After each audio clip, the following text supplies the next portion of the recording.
Ram recording studio में। आज बहुत सौभाग्य की बात है कि आज अर्गन पे हमारे विजय तिवारी भैया जी और तबले पे हमारे राय साहब सिंह जी और बहुत ही अच्छे कलाकार और एक्टर श्री दीपक सुहाना जी और हमारे बड़े भैया राकेश रसीला जी। और आप सबके बीच में एक पारंपरिक कजरी लेके हम मुन्ना सिंह मृदुल आ रहे हैं और आप लोग अपना प्यार और आशीर्वाद इस छोटे भाई को दें। तो आइए चलते हैं इस गीत की तरफ। हो पिया मेहंदी हो पिया मेहंदी लिया द मोती झील से जाके साइकिल से ना।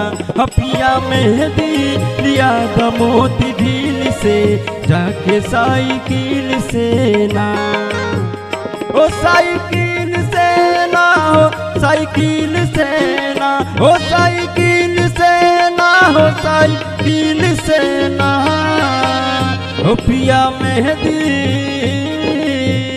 हो पिया मेहंदी लिया द मोती झील से जाके साइकिल से ना। पिया मेहंदी लिया द मोती झील से जाके साइकिल से ना।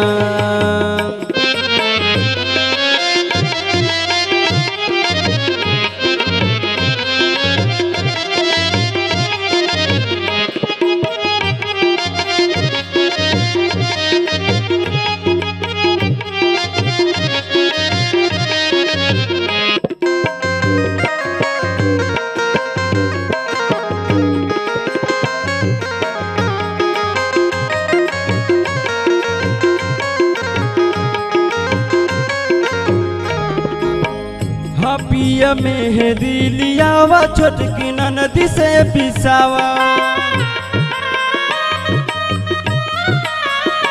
पिया मेहंदी लियावा छोटकी ननदी से पिसावा। छोटकी ननदी से पिसावा छोटकी ननदी से पिसावा। छोटकी ननदी से पिसावा छोटकी ननदी से पिसावा।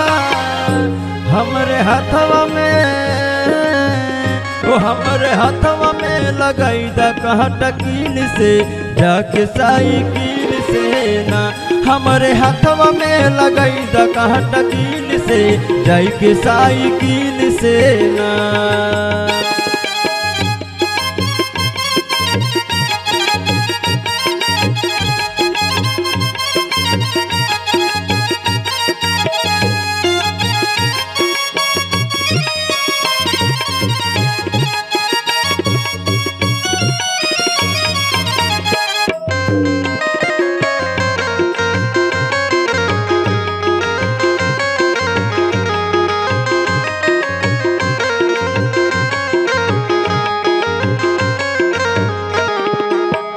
हई है सावनी बहार माना बातिया हमार।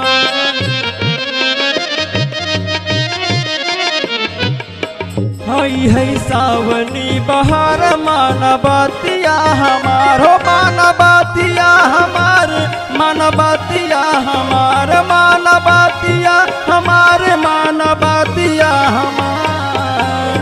हो कौनो फायदा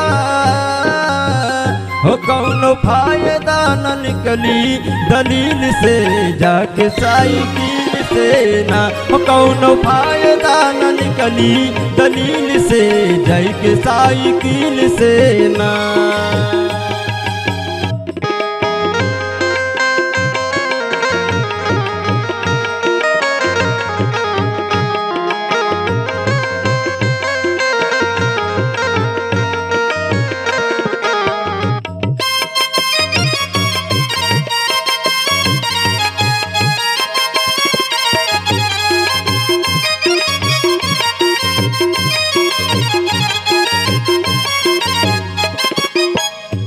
पकड़ ले है बागवान चाही होई जाई चला। हाँ पकड़ ले है बागवान चाही होई जाई चलान। चाही होई जाई चलान चाहे होई जाई चलान चाहे होई जाई चलान चाहे होई जाई चलान। हो तो के लड़के तोहक लड़के छोड़ई भैया पील से जई के साइकिल से ना तोहक लड़के छोड़ई भैया पील से जई के साइकिल से ना पिया मेहदी लिया मोती झील से जई के साइकिल से ना पिया मेहदी लिया मोती झील से जई के साइकिल से